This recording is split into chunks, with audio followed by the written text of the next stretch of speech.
It is not the life he imagined. From missionary to federal inmate 28980-064. In 2014, Matthew Durham was arrested after returning from an African mission trip, accused of molesting orphans. His family and close friends never believed the allegations. From the first time he called me from Kenya when I was at work till today, no.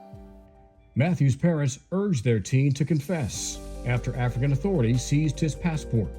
The director of that orphanage, the one who accused Matthew, and she told us on the phone that morning, we're not going to give him his passport back. We're going to turn him over to the Kenyan police unless he confesses. So we got on the phone with Matthew and we told him confess to everything she tells you to confess to, which is, at different times has been a difficult thing for us to come to terms with, because we told him to do this, we told him to confess, but based on the alternative, it was really the only choice we had at the time.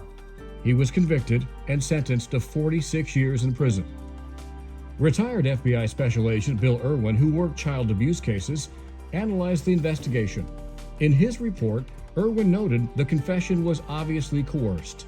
The well was poisoned against Matthew. That would make it impossible for investigators to rationally and objectively look at this case before jumping to conclusions. He didn't interview any of the victims. He didn't interview any witnesses. He didn't interview Matthew.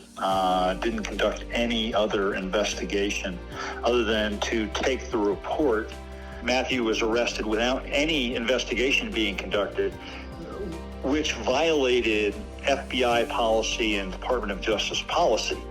It's not like DNA was recovered from one or several of the victims. There was no physical evidence obtained from any of them that would relate to Matthew. Several of the missionaries had worked with Matthew before. None of them ever saw anything that indicated that there was a problem. The case largely hinged on the testimony of the children. More than a decade later, an independent journalist tracked them down and interviewed them. All have recanted their stories. One former student said, "I was forced to say that. Everything was a lie." It was so great to see them just over and over say Matthew is innocent, and what they've had to live with having said otherwise when they were brought to trial here in the United States. And we now have all those videos. This call is from a federal prison. The new revelations are giving Matthew a tiny whisper of hope. I'm so proud of them, proud of the character that they've shown, proud of the moral fiber they have, because I think of how many people I've known in my life who, when given the option to do the right thing, they just won't do it. And they're doing the right thing, and they're doing the right thing not only when it's inconvenient, whenever it could be dangerous for them, and I'm just really proud of them. Rejected repeatedly by the courts, the Durhams are taking a folder of evidence to Washington, D.C. and praying for a presidential pardon.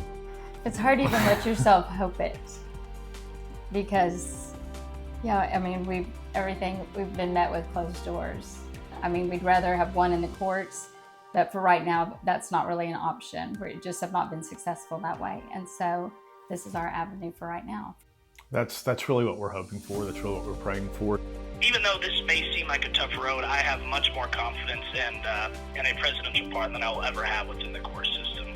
I would just ask them just to look at the evidence and see that I was mistreated by our justice system, I was mistreated by my judge, I was mistreated by my prosecutor, that there was not a faithful investigation done into this, and to please just listen to the young men and young women within those videos. Just listen to them.